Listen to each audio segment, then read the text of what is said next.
Phil, some people say my parents never really did any retirement planning, and everything seemed to work out fine for them, so I'm sure things are going to be fine for me too. That's not a good way to think about it, is it? No, that is a terrible way to think about it, actually. Your parents probably were the benefit of pensions, which for most of us do not exist anymore. So they always had a safety net.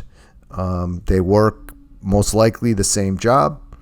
At the end of X amount of time, they knew that they'd have 80, 90, some situations, 110% of their salary for life. Healthcare probably taken care of.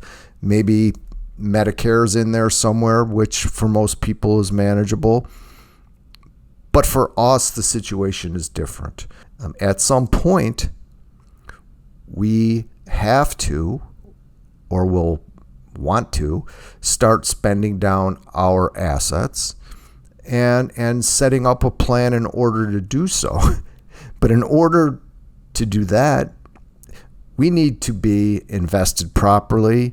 We need to be growing, compounding. The older you get, the less mistakes, the less forgiving markets can be. And here's something else too that I think when we talk about this stuff is so important. If you don't listen to me about markets, and I know we talk about markets all the time, and sometimes I think people just kind of are like, yeah, just another market guy.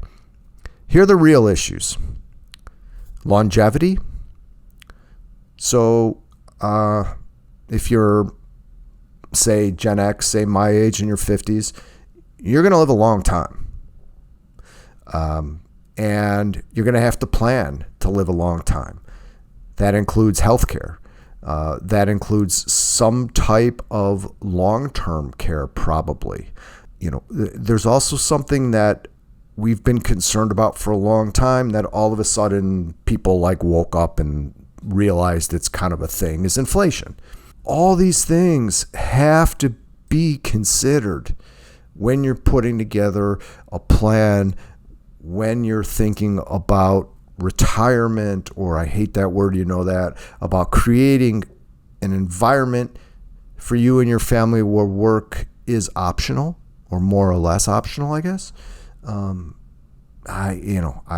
If you're just maxing out your 401k and puffing out your chest and have a little cash and think that you got it made, I'm going to tell you're going to be in for kind of a unpleasant surprise when you wake up at 70 or 65 years old.